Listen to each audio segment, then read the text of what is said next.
आपका जो कैरेक्टर है प्रधान जी का, एक तरह से ये खुद भी थोड़ा करप्ट है, बिल्कुल दूध से धुला हुआ कैरेक्टर नहीं है। देखिए क्या है जो आपने कहा ना कि दूध का धुला हुआ, वो दूध का ही धुला हुआ है, लेकिन पतले दूध में पानी मिलते।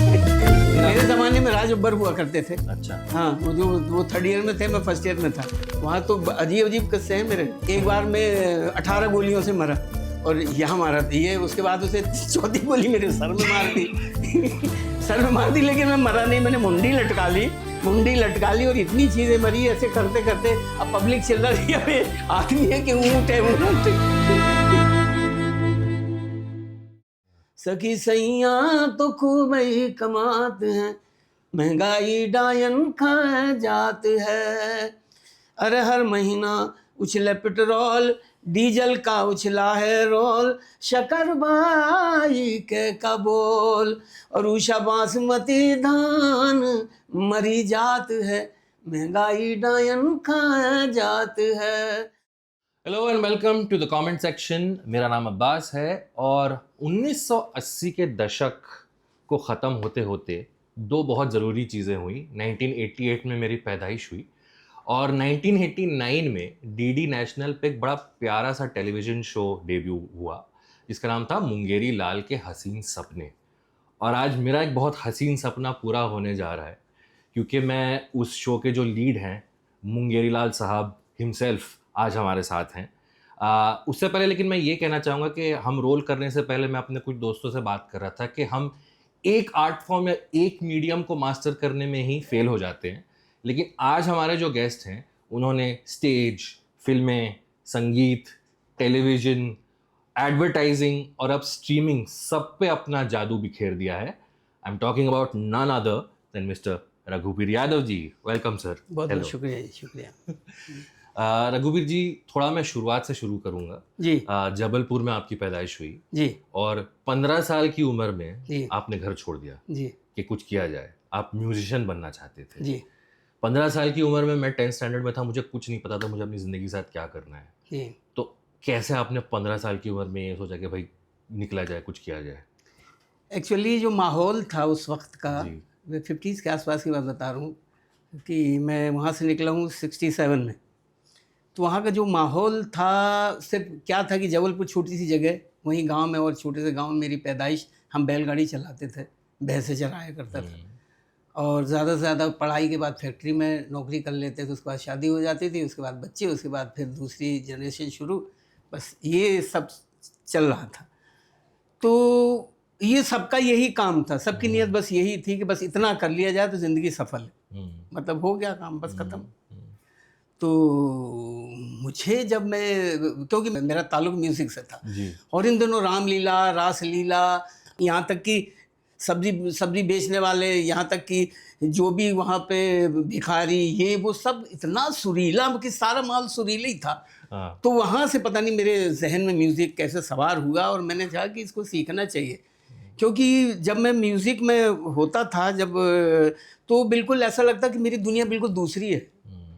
ऐसा लगता था मैं खुदा के पास पहुंच गया, अल्लाह के पास, भगवान के पास पहुंच गया हूँ। और मुझे फिर ऐसा लगता था कि किसी चीज़ की ज़रूरत नहीं है मुझे, ना मुझे रोटी की ज़रूरत है, ना मुझे सोने की ज़रूरत है, ना मुझे जागने की ज़रूरत है, ऐसा लगता था। तो ये दौर चल रहा था। और फिर बाद में जब हायर सेकेंडरी तक आ गया, मेरे नाना जी का स्कूल था, उसी में पढ़ाई वढ़ाई हुई।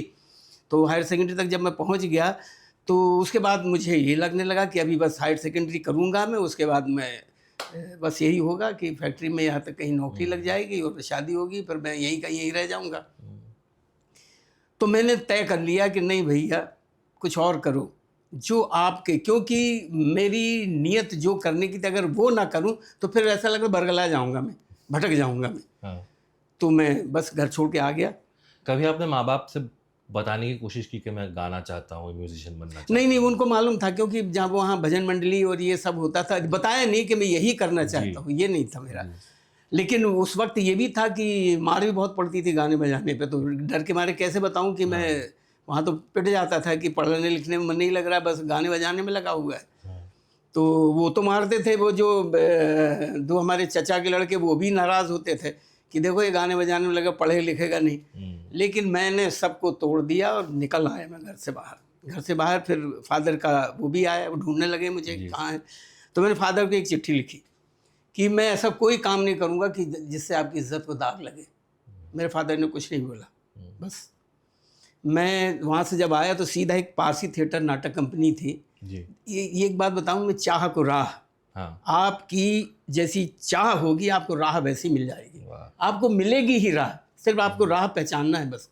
तो मैंने बस, मुझे मिल गई वो, मुझे पारसी थिएटर मिल गया। अब मैंने पहले दिन शो भी देखा, फिर उसके बाद फिर मेरा जो दोस्त जिसके साथ गया था वो मुझे वहाँ छोड़ के चला गया, तो मैंने फिर उसमें मुझे भर्ती भी कर लिया। और मैं 2 रुपये 50 पैसे में 6 साल बिल्कुल खाना बदोशों की तरह उस नाटक कंपनी में रहा, और जगह जगह पे हम थिएटर करते रहे जी। थिएटर भी किया, फिर वही एक्टिंग का भी सिलसिला शुरू हुआ। तो तब मुझे पता लगा कि एक्टर की जो ज़िंदगी है वो सिर्फ एक्टिंग नहीं है, उसमें आपको सब कुछ आना बड़ा ज़रूरी है। अगर आपको सब कुछ नहीं, सब कुछ का मतलब आपको घर की सफाई करना भी आना चाहिए, आपको कपड़े धोना भी आना चाहिए, आपको म्यूज़िक भी आना चाहिए, आपको डांस भी आना चाहिए, आपको, तो मेरे लिए तो मज़े हो गए। मैंने कहा ये तो सबसे बढ़िया ज़िंदगी है एक्टर की। एक्टर की सिर्फ एक्टिंग करने वाली नहीं है। वहाँ से पता नहीं कैसे मुझे, फिर वहाँ क्या है कि एक बात बताऊँ मैं कि नसीहतें आपको हर जगह मिलती रहती हैं, सिर्फ आप आँख कान खोल के रखिए। तो मैं जो मुझे कमियां बताता था, कोई ऐसा उस्ताद और वो था नहीं मेरा जी। कि जिसको उस्ताद बना के वहीं बैठ जाऊं मैं। मेरे पूरी नेचर, पूरी प्रकृति, पूरी कायनात ऐसा लगता है कि मेरी गुरु है। वहीं से मैं सीखना शुरू किया, तो फिर बस पीछे मुड़ के नहीं देखा, और मुझे काम में ही ज़्यादा मज़ा, मुझे नींद नहीं आती, अभी भी वही होता है। सुबह उठ जाता हूँ, जो घर में भी यही होता था, सुबह 4 बजे उठ के वो भैंसें धोना और ये करना, वो सब वहाँ भी चलता। तो बस इसी उसमें लगा रहा मैं। फिर वहाँ से पारसी थिएटर जब ख़त्म हुआ तो फिर मैं लखनऊ आ गया। लखनऊ में पता लगा कि कुछ नेशनल स्कूल ड्रामा है जहाँ थिएटर सिखाया जाता है। तो सोने पे सुहागा, मैंने कहा बस चलिए देखते हैं अगर हो जाए तो। और वहाँ मेरा एडमिशन हो गया। फिर 3 साल में उसमें रहा, NSD में, और वहाँ फिर बहुत सारी चीज़ें सीखी।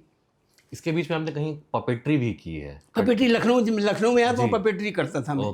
रंगोली थिएटर, ऐसे कोई पपेट थिएटर कंपनी थी। तो उस वक्त भी, उसमें भी बड़ा मज़ा आया पपेट्री में।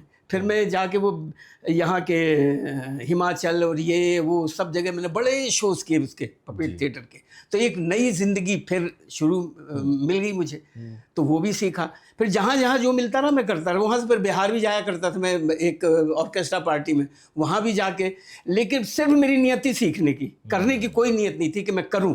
मैं हमेशा में रहा कि मैं सीखूँ और सीखता रहूँ, करना वरना तो होता रहेगा। कि पैसे कमाने का प्रेशर था इस वक्त? बिल्कुल नहीं, कतई नहीं। पैसे तो मुझे आठाने मिल जाते तो मेरे पास बहुत थे। और वहाँ तो 2-2.5 रुपये ही मिलते थे मुझे। और 2-2.5 रुपये में भी ये मैं पूरे दिन का, एक दिन का 2-2.5, जब बारिश हो जाती तो 8 आने मिलते थे और 4 आने मिलते थे, और 1 रुपये में भी काम गुजारा करते थे। लेकिन सबसे जो खुशनुमा दिन थे वो थे जब मैं सीख रहा था, वो 6 साल वहाँ जो सीखने मिला। और मैं अभी भी यही कहता हूँ कि इंसान अभाव में ही सीख सकता है, कमियों में ही सीख सकता है। जैसे आपके ऊपर सब कुछ लाद दिया जाए, गलीचों पे जैसे आपने चलना शुरू किया, फिर आप नहीं सीख सकते। तो ये मुझे ईश्वर की तरफ से मिला, ये कि भूखे रहिए, सीखते चलिए बस। तो बस वो करते करते फिर NSD 3 साल वहाँ किए। फिर 10 साल मैं NSD रेपर्टरी में था। फिर उन लोगों से मेरा कोई वो नहीं, देखता ज़रूर था। मेरी कोई ऐसी नीयत नहीं थी कि मैं थिएटर छोड़ के फिल्मों में करूँ। तो मैंने तय कर लिया था कि अगर करूँगा तो ऐसा करूँगा कि बेहतर हो, फिल्म करने के लिए नहीं करूँगा मैं जी। तो वो कभी नहीं किया। फिर पहली फिल्म मुझे मैसी साहब मिली, उसके बाद तो फिर सिलसिला शुरू हो गया। तो बस आपको याद है आपने पहली फिल्म अपनी ज़िंदगी में कौन सी देखी आपकी? अब याद देखी मैं बता रहा हूँ, घराना। अच्छा जी, सुनील दत्त और कौन कौन थे वो, घराना इस भरी दुनिया में कोई हमारा ना होगा, वो वाली। सिनेमा हॉल में देखी थी आप? जी जी जी जी। अच्छा, वो देखी। फिर नागिन देखी, ऐसी। हाँ, तो उस वक्त देख के आपको नहीं लगा कि जो पर्दे पे जो एक्टर है मैं भी एक दिन इनकी तरह? हम सोच ही नहीं सकते भैया। जब आप जो सोचने में आए वही तो कर सकते हैं। हम सोच ही नहीं सकते कि हम वो बनेंगे। सवाल ही नहीं उठता भैया। बैलगाड़ी चलाने वाला आदमी वहाँ कहाँ पहुँचेगा? बुलेट कार्ट हमारे तो यही था कि बैलगाड़ी चलाइए, उसी में रोजी रोटी उसी में थी। तो सोच भी नहीं सकता था। लेकिन ये ज़रूर था कि मैंने म्यूज़िक में ये सोचा कि मैं ना करूं, किसी के लिए ना गाऊं, लेकिन अपने लिए तो गा सकता हूं मैं, अपने लिए, अपनी खुशी के लिए। तो क्योंकि मुझे मालूम है कि म्यूज़िक से आप ईश्वर के पास भी फट से पहुंच जाते हैं। तो वही एक रास्ता है जो आपकी ज़िंदगी में एक जीने का जो सलीका सिखाता है, वो म्यूज़िक ही था। तो म्यूज़िक को लेके मैं चला आया, फिर जो मुझे मिला, जो सीखने मिला, मैं सीखता रहता हूँ अभी भी। और ऐसी कोई मंजिल मैंने कभी नहीं बनाई कि मंजिल बना ली और मैंने देखा कि जहाँ आपने मंजिल बनाई वहीं आप पीछे हटे, कि आप वहाँ तो फ़ौरन पहुँच जाओगे 1 साल 2 साल 3 साल में, उसके बाद फिर खाली, उसके बाद असली जगह तो वो है जहाँ तक कि आपने मंजिल अपनी कम बुद्धि से बना ली कि मुझे ये बनना है, कुछ नहीं बनना है। मैं जो ईश्वर ने मुझे दिया है, जो कुदरत ने मुझे दिया है, मैं उसी को पहचानते करते चला रहा हूँ और यही मेरी नीयत है। जब आप NSD पहुँचे तो थोड़ा आपको इंटिमिडेटिंग लगा कि भाई इतना बड़ा इंस्टीट्यूशन है, और क्या पारसी थिएटर में आपके हम उम्र एज के लोग थे काफ़ी लोग थे, छोटे भी थे बड़े भी थे, बहुत खलीफे उस्ताद लोग थे उन दिनों। हाँ, कि उनके आगे तो मुझे बाहर के जो फिल्मी एक्टर एक भी नहीं लगता था। हाँ। कि उनके मुकाबले में कोई नहीं है। हाँ। कि जहाँ हमें कहानी बता देते और हम जाकर शो कर देते थे, वहाँ थिएटर कर देते थे, नाटक कर देते थे। तो इतनी कुव्वत, इतना उनमें हुनर, टैलेंट जो भरा हुआ था कि उसी वक्त खड़े होके वो स्टेज पहुंच जाते थे। और क्या ज़बान, क्या सलीका, क्या म्यूज़िक, क्या वो बिल्कुल। और वो साला रूहानी मामला जी, जब रूहानी मामले से आपका वास्ता पड़ता है तो फिर बाद में ये जो लाग लपेट ये कहीं नहीं चलता। तो वो ऐसी सोहबतों में रहने के बाद मुझे बड़ा मज़ा आने लगा। फिर सबसे जो खुशनुमा दिन मेरे वही थे जो 6 साल जब खाना बदोशी में मैंने काटे, तो आज भी मुझे वही सबसे बेहतर दिन लगते हैं। जिस तरह आप डिस्क्राइब कर रहे हैं, तो ऐसा लगता है कि आप हर वक्त उन लोगों के साथ इसी बारे में डिस्कशन होता था। ये नहीं कि आपने परफॉर्मेंस करने के बाद लोग अपने अपने घर चले गए और अपने काम करने लगे। हम लोग रहते ही वो छोटी सी जगह में था साथ में। हाँ, सब हाँ। टेंट में थे, टेंट में रहते थे। 24 बाई 24 का गड्ढा करते थे। गड्ढे की मिट्टी ऊपर रख के वहाँ स्टेज बन जाता था। गड्ढे में चेयर लगाते, फर्स्ट क्लास होता था, पीछे दरी सेकंड क्लास और पीछे ज़मीन थर्ड क्लास। हाँ। तो ऐसे माहौल में तो वहाँ सब हम वही टेंट में रहते थे, उतनी उसी दुनिया में। वो 30-35 लोगों की दुनिया थी। हाँ। वो एक बड़ी खूबसूरत दुनिया थी वो। फिर NSD जब आप पहुँचे, आपको सेंस ऑफ कंपटीशन लगा कि यहाँ तो हर कोई एक्टर बनने आया है, हर कोई? नहीं, मुझे कंपटीशन मैंने कभी नहीं किया। अपना करते चलूँ, कंपटीशन में क्यों करूँ? मैंने कभी नहीं सोचा कंपटीशन के लिए। सिर्फ ये था कि अपने आप को बेहतर बनाते चलो, बस। कंपटीशन की ज़रूरत ही नहीं पड़ी मुझे जी। और वैसे भी मैंने एक्टिंग में नहीं, मैंने स्टेज क्राफ्ट में किया, और जानबूझ के। क्योंकि जब फर्स्ट ईयर जब उसका जो ख़त्म होता है, उस वक्त वाइवा में पूछा जाता है कि आप करना क्या चाहते हैं। तो मुझसे पूछा गया, मैंने कहा मुझे सब कुछ सीखना है। तब इब्राहिम अलकाई साहब ने कहा कि ठीक है, हम स्टेज क्राफ्ट में ले आते हैं आपको। तो मैं बड़ा खुश हो गया कि मुझे सब कुछ सीखने मिल गया। मेरे क्लासमेट जो थे वो चिल्लाने लगे, यार ये मजदूरों का काम है। मैंने कहा मुझे मजदूरी ही करनी है भैया। तो बस वो मजदूरी कर के, और जो मजदूरी में बड़ा मज़ा है, जिसको मजदूरी कहते हैं ना, हाँ। वो तो उसमें बड़ा मजा। जब तक आप मेहनत नहीं करोगे तो क्या ये लोग जो आजकल स्ट्रगल जो लफ्ज़ इस्तेमाल करते हाँ, हैं ना, उससे मुझे सख्त नफरत है। हाँ। कि भैया मेहनत करो, स्ट्रगल नाम मत दो यार। हाँ, मेहनत करोगे, जितनी मेहनत करोगे उतनी पाओगे, नहीं करोगे तो कुछ नहीं, फिर सोते रह जाओगे। तो ये, और अलकाई साहब के ज़माने में जब मैं NSD में था तो हम 24 घंटे में 22 घंटे काम करते, 2 घंटे बड़ी मुश्किल में मिलता था। और वो भी ऐसा लगता है कि 2 घंटे क्यों खा लिए, तो थोड़ा सा आराम कर लेते थे। लेकिन वहीं काम करते सीखते वहीं थोड़ा सा आराम कर लिया, या सो गया, या लेट गए, कमर सीधी कर ली, बस उतना था। बाकी 3 साल उसी तरह गुजारे, तो बड़ा मज़ा आया। ये वाइवा में जो सवाल पूछा जाता था कि आपको क्या करना है, कोई ऐसा आपको याद है जिसने कुछ उल्टा सीधा जवाब दे दिया हो? सब लोग तो वो एक्टर बनना चाहते थे ना। हाँ। तो और दूसरों ने पता नहीं क्या जवाब दिया, मैं तो अपने जवाब को जानता हूँ। अच्छा। तो मैंने क्या जवाब दिया, तो मुझसे ज़रूर पीछे पड़ गए थे, यार तू एक्टर है, तुम्हें तो एक्टिंग करनी चाहिए। हाँ। तुम क्यों इसमें आ गए? हाँ। तो मैंने कहा भैया मुझे यही अच्छा लग रहा है, मैं यही क्या। फिर मैंने कारपेंट्री क्लास में 24 घंटे लगा रहता हूँ, बड़ा मज़ा आता था कि चीज़ों को जिस तरह से आप देखते थे, जो स्पेस और ये बहुत सारी चीज़ें, फिर कॉस्ट्यूम डिज़ाइनिंग, मेकअप वगैरह सारा कुछ मैंने सीखा वहाँ पर, ये सारी चीज़ें। तो आप सेट भी बनाते थे फिर उन प्लेस में? जी भाई साहब, मैं तो जब हमारा टूर जाता था तो मैं ट्रक में जाता था। अच्छा। ट्रक में पूरा सेट जाया करता था, तो मुझे उनके साथ बड़ा मज़ा आता। कारपेंटर जो हमारे, उनके जो गुरुजी थे हमारे दिलीप चंद जी, तो उनको सलाह देता था। मैंने कहा मैं करता हूँ, और मैं सारा पूरा सेट वेट लगा के दूसरे दिन परफॉर्म भी करता था। इब्राहिम अलकाजी साहब के बारे में कुछ बताइए, क्योंकि हमने सिर्फ कहानियाँ सुनी हैं, अब वो एक लार्जर देन लाइफ जैसे एक इमेज बन गई है उनकी। आप जब वहाँ थे, वो डायरेक्टर थे NSD के, क्या आपकी यादें हैं उनकी? यादें क्या कि उस जैसा टीचर मिलना बड़ा मुश्किल है। कि वो जिस शिद्दत से बच्चों को सिखाते थे, और मैं भी, और 3 साल में मैं उनके सामने बहुत कम करता क्योंकि वो अंग्रेज़ी वाला मामला था, तो बिल्कुल अंग्रेज़ी में बड़ा हाथ तंग था मेरा।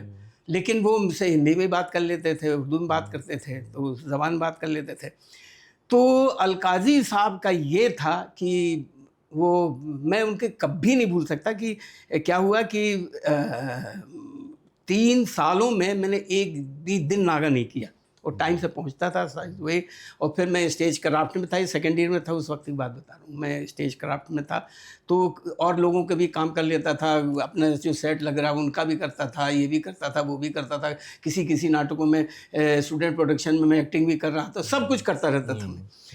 तो क्या था कि अलकाई साहब कभी भी क्लास लगा देते थे। अच्छा। तो दिवाली का दिन था और मैंने कपड़े नहीं धोए थे, तो मैंने कहा चलो अलकाई साहब की क्लास में नहीं जाता मैं, तो मैं कपड़े धोने लग गया। और दिवाली का दिन, अब दिवाली के दिन कौन क्लास लगा? वही मैं पूछने वाला था, दिवाली के दिन क्लास लगा ली उन्होंने। तो मैंने सोचा भी नहीं था, मैंने कपड़े धोने के लिए बाथरूम में चला गया मैं अपने। तो 15 मिनट में मेरा क्लासमेट आया, डोल गोविंद रथ, वो आया, तो बोले चलिए अलकाई साहब बुला रहे हैं। तो मैंने कहा यार बोल दो ना कि नहीं मिला मुझे। कहने लगा मैं झूठ नहीं बोलूँगा। तो उसने कहा चाहिए झूठ नहीं बोलेगा, मैं क्यों झूठ बोलूँगा, मैंने जो कपड़े थे पहने वो पहुँच गया मैं। तो कहने लगे किधर थे? तो हमारी वो बचपन से आदत नहीं है कि हम कह देते हैं कि बीमार, तबीयत नहीं ठीक। वो स्कूल के ज़माने से हमारा ये होता है कि कल क्यों नहीं आए, तो टीचर ने पूछा, हम कह देते हैं कि भाई वो तबीयत ठीक नहीं थी। बस वही मुँह से निकल गया मेरा कि सर तबीयत ठीक नहीं थी, और क्या बोलूँ मैं। तो कहने लगे देखिए मरना भी है तो मेरे सामने आके मरिए आप। अरे बाप रे। तो इससे बड़ी बात मेरे लिए और क्या हो गई। तब मैंने तय किया कि वाकई मरेंगे तो काम करते ही करते मरेंगे कभी। उसके बाद बीमार पड़ना ही बंद हुए, कभी मैंने कभी नहीं कहा कि मैं बीमार था। अभी भी कभी थोड़ी बहुत अगर तबीयत, तो किसी को पता भी नहीं लगता कि मैं बीमार हूँ या तबीयत ठीक नहीं, नासाज है, होती कुछ नहीं। वैसे भी तबीयत ऐसे थोड़ी ख़राब हो जाती है, वो हम अपने जो बहानेबाजी, जो लेजीनेस, उसकी वजह से तबीयत ख़राब होती है। आप ताज़े रहिए तो हमेशा कभी तबीयत नहीं ख़राब होती है। तो इस तरह की जो नसीहत दे गए वो कि मरना नहीं तो मेरे सामने आके मरिए, तो बस फिर क्या था। मेरी सारी सिक लीव आपने कैंसिल करवा दी आने वाली। Thank you sir. पर आपके क्लासमेट्स कोई जो आपको याद हैं? मैंने कहीं पढ़ा नीना गुप्ता आपकी जूनियर हुआ करती बहुत जूनियर है, मुझसे 3 साल जूनियर है शायद। जी।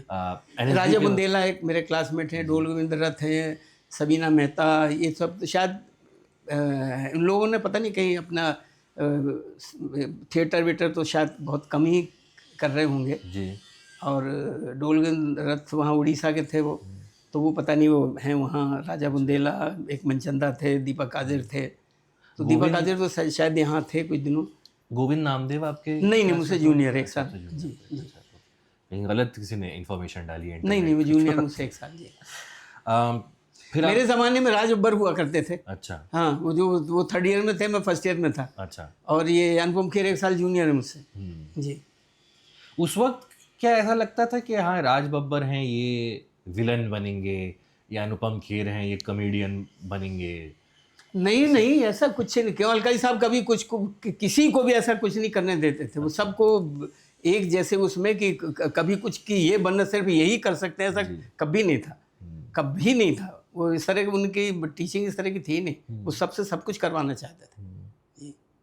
85 में आपने मासी साहब रिलीज हुई आपकी पहली? 86 में रिलीज हुई थी। 86 में रिलीज हुई थी, उसमें आपका लीड रोल था। जी। क्या आपको ऐसा लगा, आपकी पहली फिल्म में आप लीड हैं जी, तो आपको ऐसा कोई एक ये हो गया कि आगे भी जो फिल्में आएंगी उसमें भी मैं लीड करूंगा, या आपको जो काम मिलता था आप उसके नहीं, लिए ऐसा तैयार हो लीड जाते का थे? मुझे कभी, मुझे ये लगा कि ये हमेशा लगता रहा कि जो भी मिलेगा बड़ी ईमानदारी से करूँगा। जी। लीड वीड कुछ नहीं होता भैया, जो है चाहे छोटा हो चाहे बड़ा हो, है बस। तो मैंने हमेशा थिएटर में भी यही रहा मेरा कि हमेशा कभी लीड के चक्कर में मैंने अपनी नीयत ख़राब नहीं की। जो मिल जाए बस उसी को ईमानदारी से करो। लीड जब मिलना होगा मिलेगा, नहीं मिलना होगा नहीं मिलेगा, बस। तो यही इसी नीयत से रहा हूँ मैं हमेशा।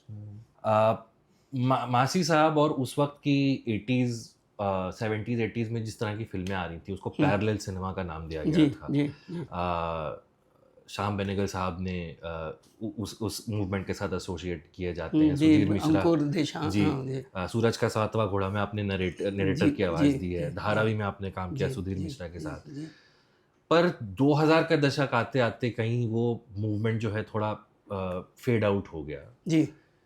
क्या उस वक्त आपको 80s 90s के वक्त ऐसा लग रहा था कि हाँ ये मूवमेंट जो है उसकी उसकी स्टीम थोड़ी लूज हो रही है, या क्या आपको लगता है वो वजह थी कि वो मूवमेंट सस्टेन नहीं कर पाया कि उसकी वजह ये दूरदर्शन, मतलब ये टीवी, जी दूरदर्शन, तो दूरदर्शन में फिर भी हम मशक्क़त करके, मैंने दूरदर्शन में भी सीरियल भी एक ही दो किए हैं बस, जी जैसे कि मुगरी लाल किया, फिर मुल्ला नसरुद्दीन, एक चाचा चौधरी, और एक श्याम बेनेगल के साथ किया था अमरावती की कथाएं। जी बस यही है मेरा सीरियल में। क्योंकि मैंने जब देखा दूरदर्शन के बाद अचानक एक फैक्ट्रियाँ खुल गई, ये बहुत सारे चैनल आ गए ना, तभी मुझे लगा था कि बस अब ये तो फैक्ट्रियाँ खुल गई तो हमारा कल्चर गया।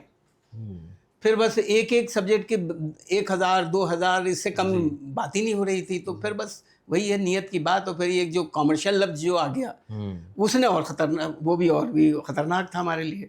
फिर तो लोगों ने ज़मीन छोड़ दी, फिर तो वो ऊपर ऊपर 4 फिल्में यहाँ की देख ली, 4 राइटर भी उसी तरह के आ गए और वो डायरेक्टर भी उसी तरह के आ गए कि जो फिल्म हिट हुई उसी की नकल मारने लगे। बस इस तरह से तो माहौल ज़ाहिर है ख़राब होना ही था। लेकिन मुझे तो ये तो मालूम था कि हो जाए ख़राब, लेकिन ले दे के हम अपनी ज़मीन पे ही आएंगे, उसके बगैर हो गई चला ही नहीं सकते। क्यों, मामला बिगड़ ही रहा था।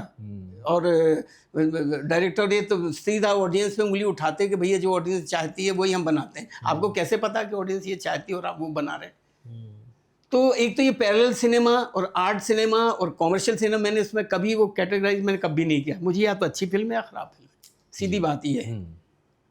पर फिर भी जब आप इन फिल्मों में काम, जैसे आप दिल से के सेट पे अगर हैं और अगर आप कोई इंडिपेंडेंट फिल्म या आर्ट फिल्म के सेट पर हैं, तो आई एम इमेजिनिंग कि वहाँ पे आपको रिसोर्सेज ज़्यादा मिलती हैं, वहाँ पे शायद जो है वैन आपको मिल जाएगी, बड़े बजट की फिल्म है जो दूसरी जगह नहीं मिली। तो मुझे जहाँ वैन नहीं मिलती वहाँ ज़्यादा मज़ा आता है। मैं अभी भी वैन मिलती तो पेड़ के नीचे जाके बैठता हूँ। अच्छा। तो ये मैंने कभी नहीं सोचा। और कॉमर्शियल फिर जैसे दिल से मैंने बहुत ज़्यादा नहीं किया, दिल से 2-4 ही फिल्म की है, दिल से और लव स्टोरी 1942। हाँ, तो ये उस तरह की कॉमर्शियल आप नहीं कह सकते, ये थोड़ा सा ढंग की फिल्में हैं। तो इसमें मैंने किया और करने के बाद मैंने तो अपनी उसी नीयत से किया। ये नहीं कि मेरा एक्टिंग का वो लहजा बदल जाए या मेरी सोच बदल जाए कि मैं ये इस तरह की फिल्म कर रहा हूँ। मेरा नज़रिया तो वही रहा ना जी। हाँ, चाहे वो आप जिसको आप आर्ट फिल्म कह रहे हैं, पैरेलल सिनेमा कह रहे हैं, मैं तो अपने कैरेक्टर पे ध्यान दूंगा। आप उसको कैसे ही बना दीजिए, वो आपकी जिम्मेदारी। मेरी जो जिम्मेदारी, मेरी जो नियत है और जो मेरा जो ईमान है, वो तो मैं उस कैरेक्टर पे है मेरा। बाकी ये नहीं कि मैं आपके वजह से कैरेक्टर को ज़्यादा कर दूँ या कम कर दूँ या कॉमेडी कर दूँ या खामखा के लिए मिमिक्री या कैरिकेचर वो करने लग जाऊँ, तो वो मेरी नियत कभी नहीं रही। एक मैंने मनोज बाजपेयी जी का इंटरव्यू देखा है, वो एक नाटक की बात करती हैं, बगदाद का गुलाम जी जी, जिसमें वो थे, आप थे, शाहरुख खान थे, दिव्या सेठ थी, और वो एक सीन का मेंशन करते हैं कि मनोज बाजपेयी और आप किसी एक सीन में कालीन बिछा रहे हैं, कारपेट बिछा रहे हो, कह रहे 10 मिनट तक। हाँ जी, बड़ी डांट पड़ती थी। उस सीन को आपने खींचा, तो एक तो ये खींचा क्या था कि एक तो मैं पारसी थिएटर से भी निकला हुआ था, चीज़ों को कितना खींचा जा सकता है, मतलब उसको खींचना नहीं कहेंगे, कितना उससे इत्मीनान से किया जा सकता है। तो ये मज़ा मेरी जहनियत में ही था कि आप चीज़ों को कितनी तरीके से बयां कर सकते हैं। जैसे म्यूज़िक में ठुमरी होती है, आप अपने इमोशंस को कितनी तरह, तो वही मेरा वो था। तो उसको हम कभी 5 मिनट फिर चिल्लाते थे, लोग कह रहे तुम्हारा 10 मिनट बढ़ गया तुम्हारा, लेकिन ऑडियंस मज़ा लेती तो हम कर जाते थे, भूल जाते थे कि शो के बाद हमें डांट पड़ती थी तो हम भूल भी जाते थे। तो ये था, कभी ऑडियंस को देख के, ऑडियंस पर डिपेंड करता था। और ये ऑडियंस के साथ जो मज़े लेने वाली बात मैंने पारसी थिएटर में सीख ली थी जी। हाँ, वहाँ तो ऑडियंस को मज़ा आना चाहिए था कि वहाँ तो अजीब अजीब किस्से हैं मेरे वो उधर के। प्लीज़ बताइए। कि एक बार मैं 18 गोलियों से मरा, क्योंकि अच्छा। एक नाटक होता है वहाँ जिस देश में गंगा बहती है। हाँ। तो बस ऐसे मज़े के लिए मुझे करने में, तो एक तरफ डाकू और एक तरफ पुलिस, तो मैं ऐसे ही चला गया। मैंने जो डाकू बना था, नहीं सॉरी, जो पुलिस बना था, मैंने उससे कहा कि तू मुझे जब तक मैं न मरूं तो गोली चलाते रहना। तो एक डजा होता था, उसको डजा कहते थे। हाँ। कुछ रेल की पटरी का एक टुकड़ा होता था। हाँ। उसमें 18 छेद थे। हाँ। उसमें गंधक पोटास भर के और एक रॉड से हम उसका करके हथौड़े से मारते तो गोली की आवाज़ निकलती। तो वो रहमत भाई थे, मैंने उनसे कहा कि रहमत भाई आज पूरे भर लीजिए, 18 गोलियों से मरूंगा। उनको लगा उन्होंने भर के रख लिए। अब जफ़र संजरी थे, उनको मैंने वो बने हुए थे सिपाही। तो मैं निकला स्टेज पे, तो उन्होंने मारी, एक यहाँ हाथ में गोली मारी तो मेरा इतना हाथ ये छटपटाने लगा, फिर यहाँ मारा तो मैंने ये कर दिया, और यहाँ मारा तो ये, उसके बाद उसे चौथी गोली मेरे सर में मार दी सर में मार दी, लेकिन मैं मरा नहीं, मैंने मुंडी लटका ली और इतनी चीज़ें मरी ऐसे करते करते। अब पब्लिक चिल्ला रही है, अबे आदमी है कि ऊँट है ऊँट तो पब्लिक ने जो मज़ा लिया, फिर मैं 18 गोलियों में अच्छा जाके मरा। तो इस तरह के जो वो हैं तो बहुत मज़ा आता था। वो 18 गोलियों में कम तो 10 मिनट चलाई होगी उसने 18 गोलियाँ।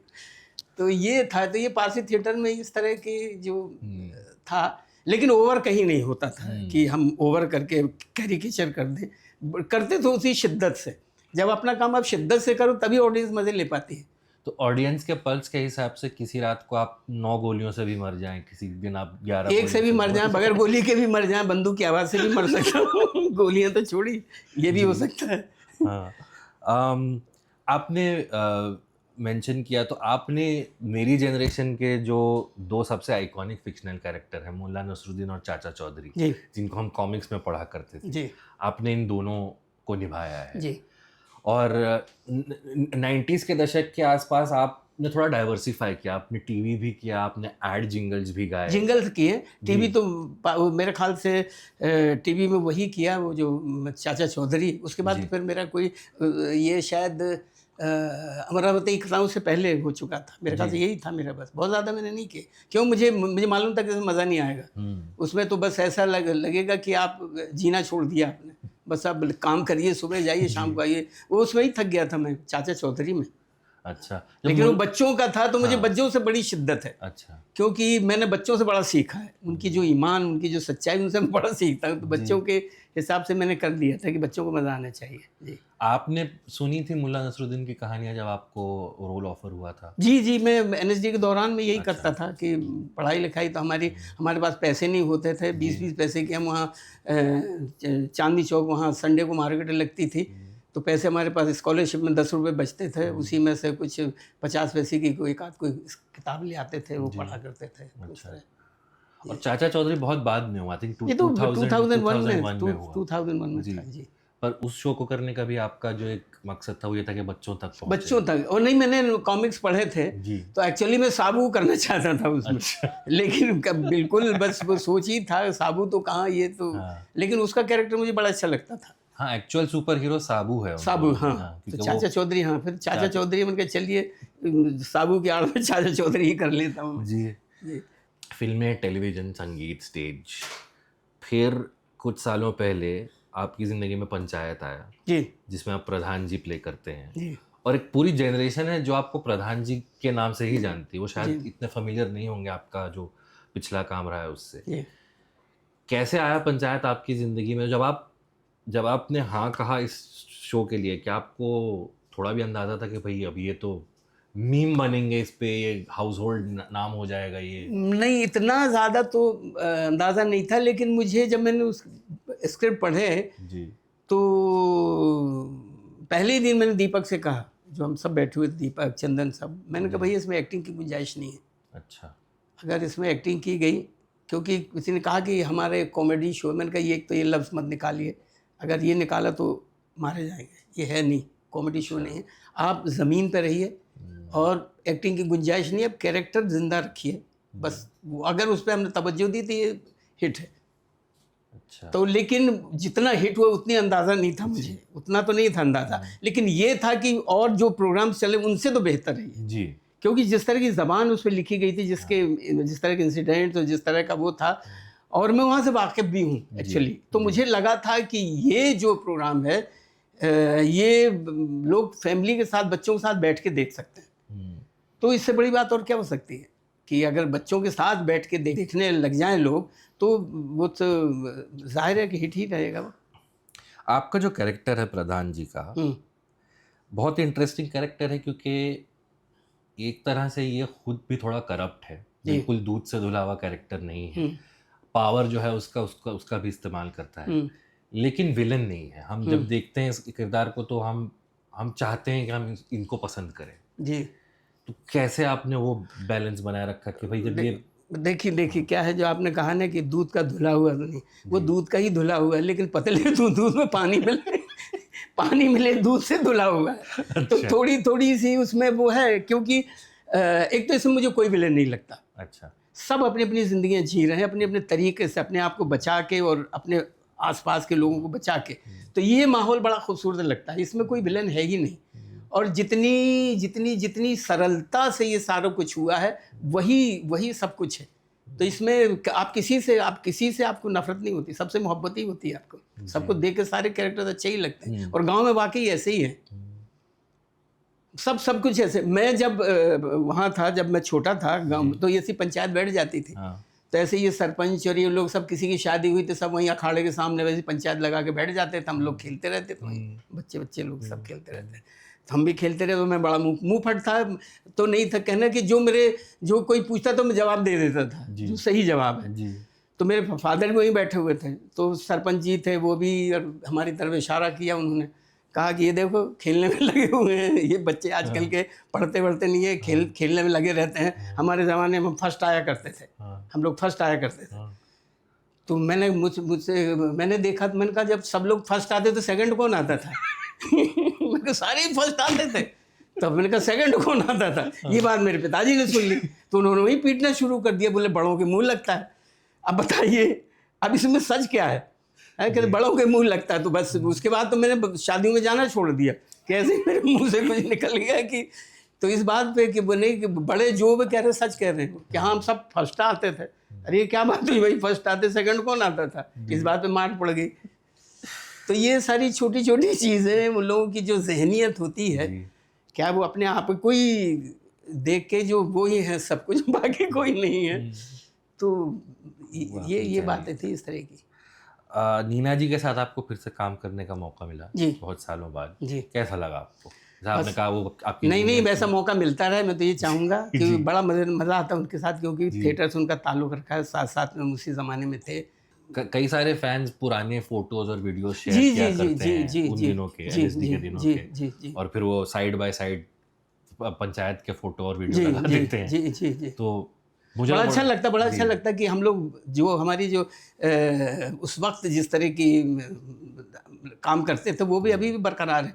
क्योंकि हमें थिएटर में जो सिखाया गया, हम पूरे टीम होता है, ये टीम वर्क है। पूरे यूनिट के साथ हम जो टीम वर्क, चाहे वो चाय पिलाने वाले हों, चाहे वो लाइट्स बॉय हों, चाहे वो कैमरामैन, हम सब मिलके काम करने का जो हम लोगों का तरीका है, जो सलीका है, बस ये पंचायत में है। इस वजह से सब सारे लोग इस तरह मिलजुल के काम करते हैं। तो नीना जी मिल गए सब हम लोग थिएटर के लोग, तो जाहिर है कि हमें लगता नहीं कि हम शूटिंग कर रहे हैं, हम तो ऐसा लगता है एक परिवार है जो हम मिल के काम कर रहे हैं।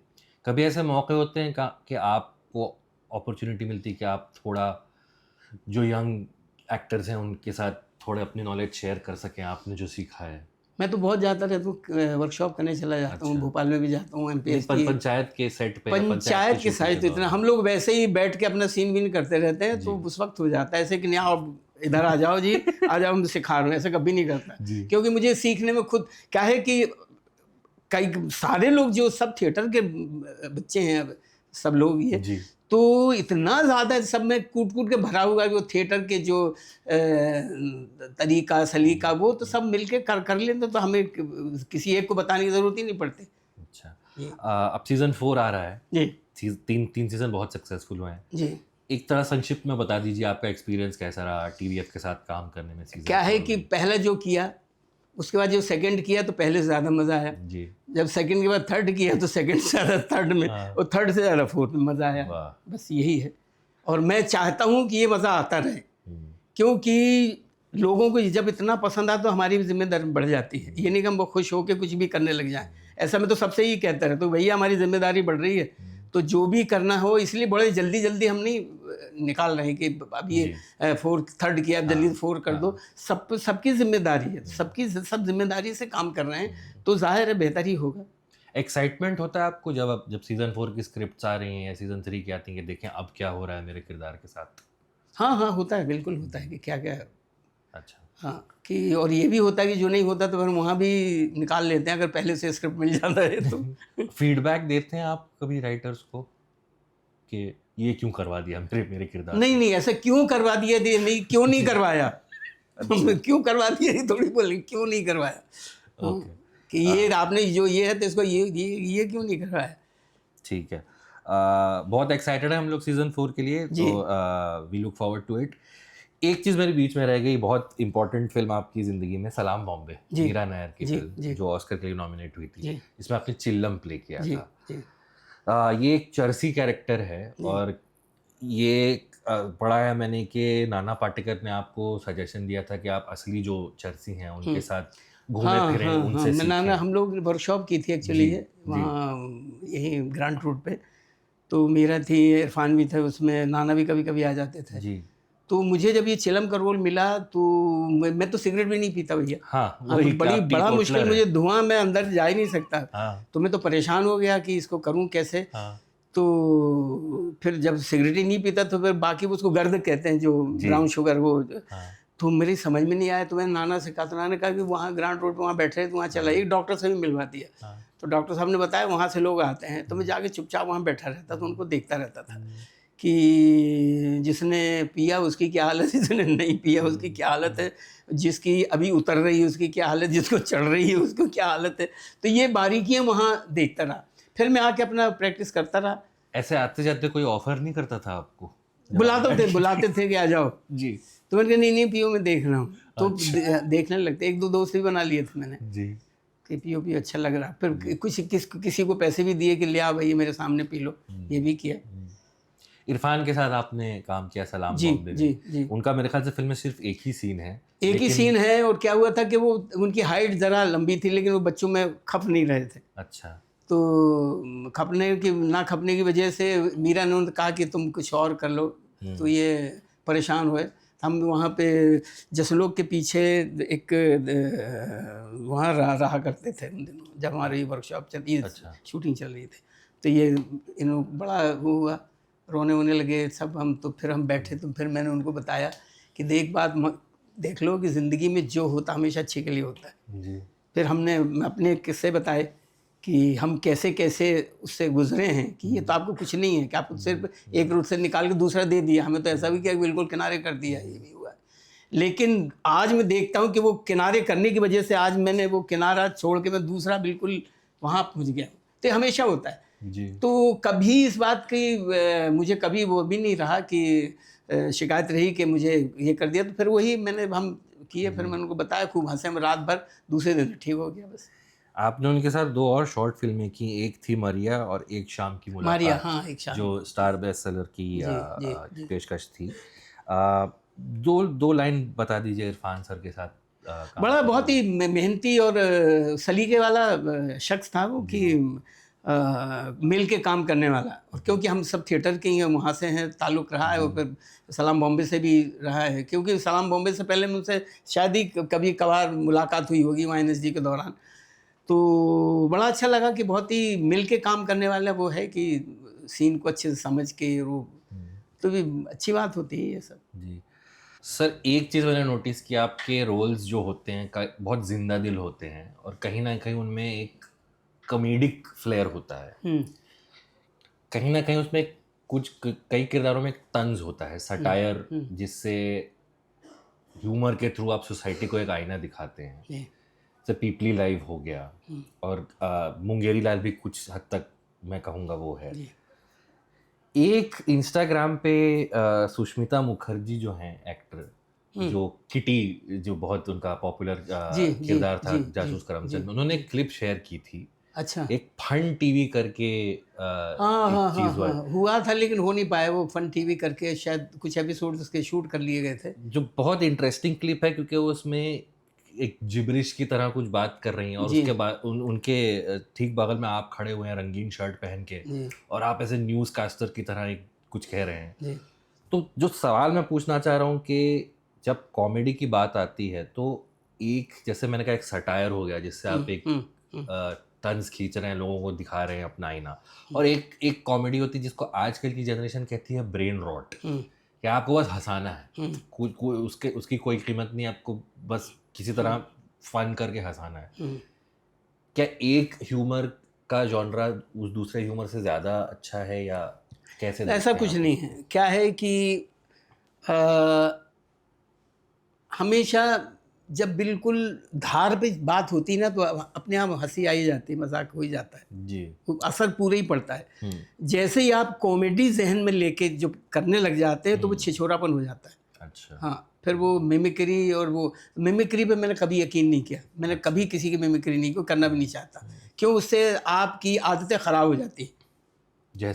जैसे कि ये मेरे साथ क्या हुआ कि क्योंकि जैसे आप पहले ये बता दूं कि जैसे आप मिमिक्री करते हैं तो एक दो सुर चढ़ के ही बताना पड़ता है जी। नहीं समझ नहीं आता। हाँ। आप उसी जगह पर रहो तो नहीं समझ आएगा। हाँ। तो एक दो चार सुर जब चढ़ के बताए तब उनको लगता है ये तो वो कर रहा है जी।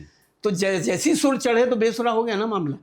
हाँ, तो एक जो सही एक सितार का, अगर आप सितार मिलाते हैं, सितार के एक जो सही जगह पे उसका जो सितार की मोटाई के हिसाब से जिस उस पर रहना चाहिए, तभी वो आगे पीछे उसकी झनकार जो होती है वो आगे पीछे चलती है। अगर टाइट कर दिया तो उतनी झनकार वो रह जाएगी, वो या बहुत ढीला कर दिया तब रह जाएगा जी।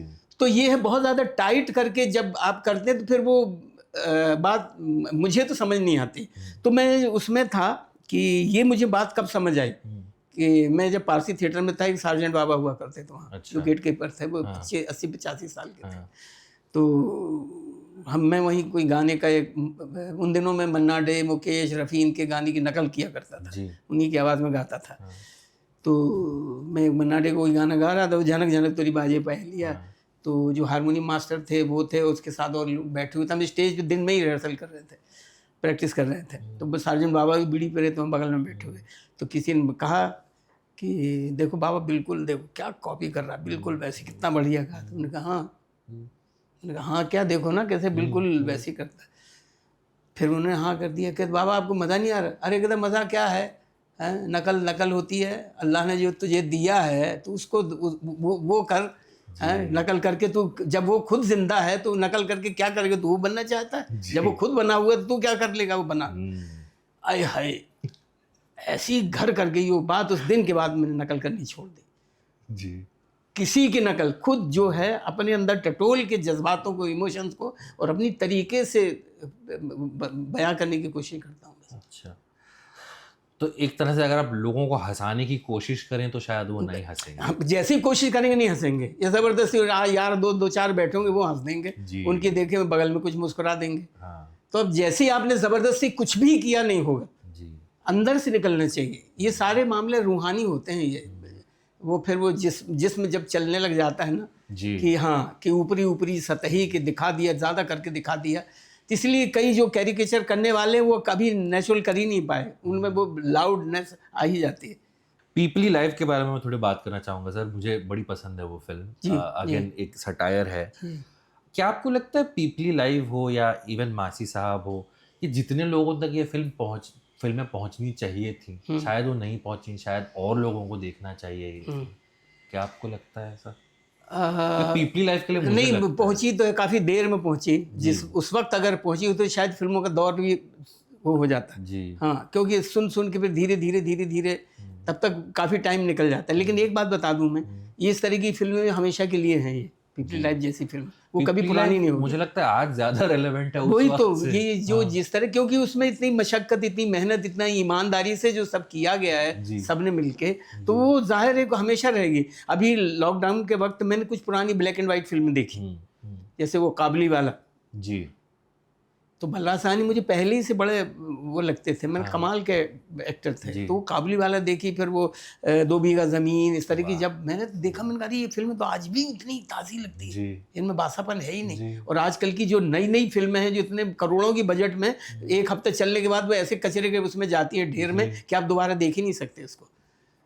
क्या वजह लगती है आपको उसकी? ईमान, सच्चाई, कि जिस ईमानदारी, जिस सच्चाई से वो किया तो हमेशा रहता है वो काम, हमेशा रहेगा।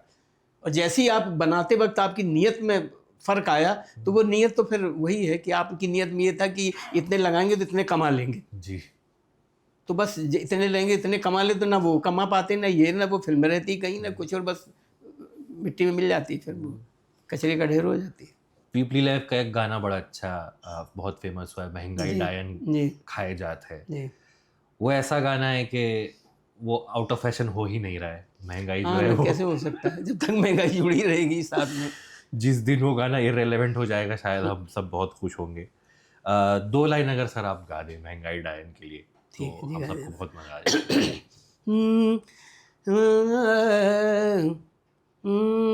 या सैया रे सैया सैया रे या सैया सैया रे सैया हो ओ सखी सैया तो खूब ही कमात है, महंगाई डायन खा जात है। सखी सैया तो खूब ही कमात है, महंगाई डायन खा जात है। अरे हर महीना उछले पेट्रोल, डीजल का उछला है रोल, शकर बाई के का बोल, और उषा बासमती धान मरी जात है, महंगाई डायन खा जात है। सखी सैया तो खूब ही कमात है, महंगाई डायन खा जात है। वाह, थैंक यू सर। संगीत से आपका रिश्ता अभी भी उतना ही जुड़ा हुआ है? उससे ज़्यादा जुड़ता है। ज़्यादा हो गया? जी जी। आप और क्या है, बगैर उसके मैं रह नहीं सकता। और क्या है कि सबसे बड़ा साथी मेरा, सबसे सच्चा साथी मेरा म्यूज़िक है, जो मैं उसको कभी अलग नहीं होने देता। और कैसी भी आफत कुछ भी हो तो इसने हमेशा मुझे बचाया, संगीत ने।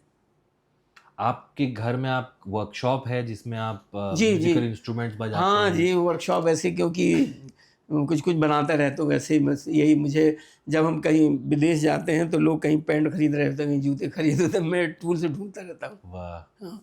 आप म्यूजिकल इंस्ट्रूमेंट्स ढूंढने जाते हैं? नहीं, टूल्स जो बनाने वाले, tools, औजार ओके, औजार ओके। ढूंढता रहता हूँ। तो मेरे पास तरह तरह के काफ़ी औजार हैं जो, वो मुझे बड़े अच्छे लगते हैं। एक वीडियो है जिसमें आप लौकी से बनी हुई बांसुरी बजा हाँ जी, रहे वो हैं। ऐसे ही, वो जन्मदिन था और ये पंचायत में लौकी लौकी बहुत चल जी, रहा था, जी। तो मैं ले आया, लौकी से बना दिया, बन गया, हाँ। तो बजा दिया मैंने। और आप हम शूट करने से पहले आप कह रहे थे कि आप खुद के लिए अब गाते हैं, खुद के लिए बनाते हैं। जी आपकी, जैसा आपने कहा कि आपकी रूह को सुकून देने हाँ के लिए आप हाँ करते जी हैं, जी। तो उसके बारे में कुछ बताइए, क्योंकि हम ऐसे वक्त जी रहे हैं जहाँ आर्ट को कमोडिफाई कर दिया गया है कि आप, आपकी हॉबीज भी जो हैं, आप उनसे आपको उनसे आपको कैपिटल बनाना है, उनसे आपको जी। पैसा बनाना है। तो क्या, कैसे वो आर्टिस्ट अपनी रूह को जिंदा रखे, रूह को प्यूरिफाई रखे? मेरा तो वही है, मुझे औरों का मुझे पता नहीं, कि मेरा तो यही है कि मैं जो भी सीखता हूँ, जो करता हूँ, अपने लिए करता हूँ, जी। ये नहीं किसी और के लिए। जैसे और के लिए करने लगूँ तो मेरी नीयत खराब है, इसका मतलब। तो फिर मैं औरों की तरह, कि उनको क्या अच्छा लगे, मैं पहले सोचने लग जाऊंगा कि ये जो मैं कर रहा हूँ, ये जो मैं गा रहा हूँ, औरों के पहले मुझे अच्छा लगना चाहिए। कोई भी काम जब मुझे अच्छा लगेगा तो तभी कहीं दूसरे को अच्छा लग पाएगा। इसलिए ऐसा कोई काम नहीं करता जो मुझे करते हुए अच्छा ना लगे। जाहिर है कि अगर करते हुए अच्छा नहीं लगे तो देखने वाले को कभी अच्छा नहीं लगेगा। वो ज़बरदस्ती कर तो देंगे आप। जी। तो बस यही उसकी नीयत की बात है कि आप किस नीयत से कर रहे हैं, सीख रहे हैं। तो मैं अगर उससे खुश हूँ और मुझे मज़ा, और क्या है कि इतने जल्दी खुश भी नहीं होता मैं। हाँ, मैं अपनी ही फिल्में देखता हूँ, अपनी देखता हूँ, मुझे उतना मज़ा नहीं आता। मुझे लगता है अभी इसमें कमी रह गई, अभी इसमें रह गया, अभी इसमें ये भी हो सकता है, ये भी हो सकता है। तो ज़्यादातर 65% तक पहुँचा हूँ मैं, उससे आगे गए ही नहीं। मैं इतनी बड़ी बड़ी फिल्म की है, जो भी हुआ, अवार्ड मिल गया, सब कुछ मिल गया, लेकिन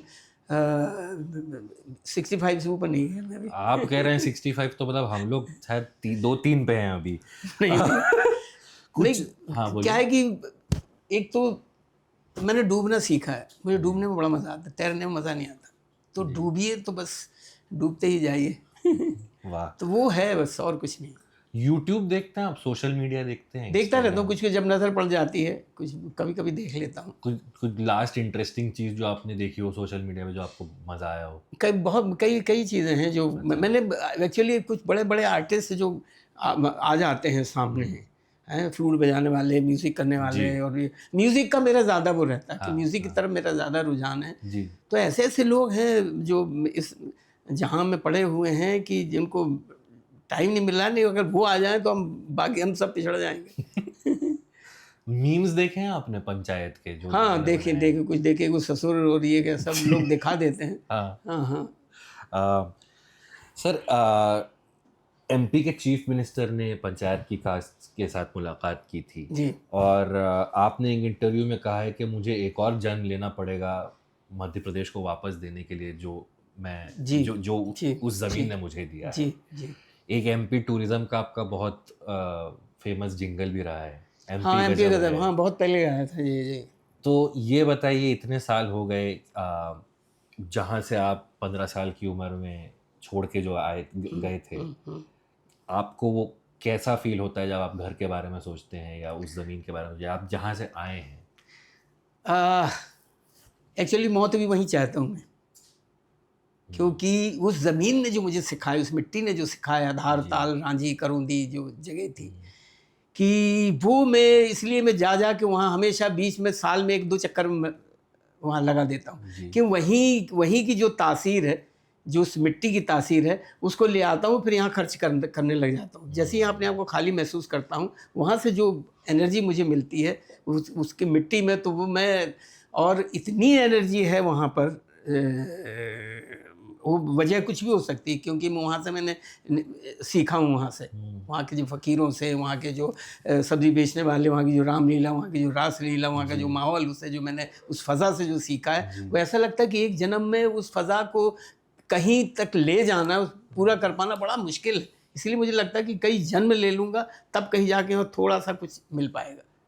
जो नौजवान होते हैं छोटे शहरों के, उनको बड़ा एक अरमान होता है कि हम ये शहर छोड़ के, छोटा शहर छोड़ के बड़े शहर जाएँ, मुंबई जाएँ। तो उनके उनके मन में हमेशा एक तरह से वो अपने आप को काटना चाहते हैं जहाँ से वो आए हैं। जी। तो कैसे आप उनको क्या कहना चाहेंगे कि वो घर की जो फीलिंग है, वो कैसे ज़िंदा रखी जाए अपने आप ही अंदर? कह रहे हैं कि वो छोड़ के, जी, तो मैं तो छोड़ के क्यों कहूँ कि छोड़ के पकड़ के जाइए ना जी। उस अपने ज़मीन साथ ले को। जाइए। Yes yes. कि जो आपके संस्कार है, जो सलीका जो सिखाया, उसको लेके चलिए ना फिर वहाँ सीखने के लिए। आप इसको छोड़ के चले गए तो वहाँ दूसरी दुनिया, फिर तो आप तो एक सीढ़ी दर सीढ़ी चढ़िए ना ऊपर। आप 10 सीढ़ियाँ छोड़ के आप सीधा कि वहाँ के माहौल में तो आप कभी नहीं रह सकते। यहाँ को जो आपको मिला है, जिससे आप इतने इस उम्र तक आ गए हैं, और उसके बाद आप छोड़ के जाना चाह रहे हैं, कैसे छोड़ सकते भाई?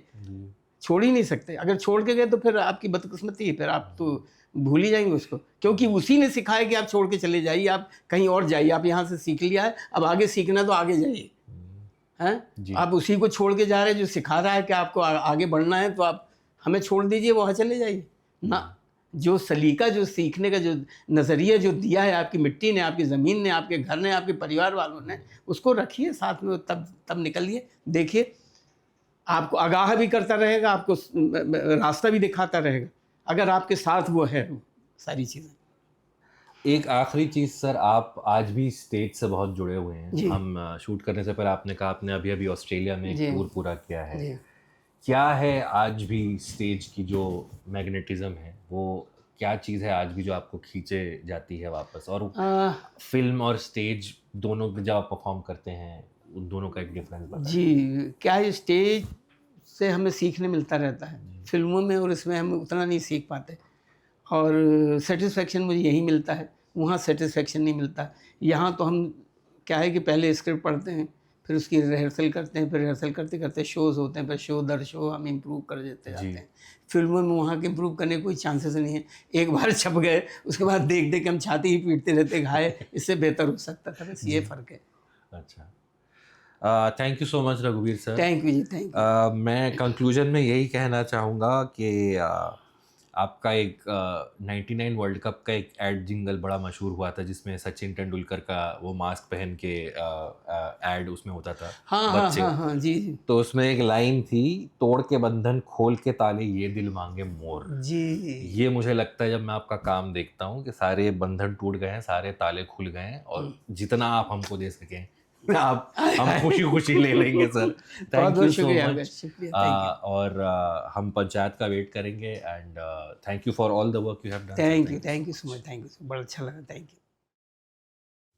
इस वीडियो को आप लाइक कर दीजिए और द कमेंट सेक्शन को सब्सक्राइब कर दीजिए, बस यही चाहता हूँ मैं।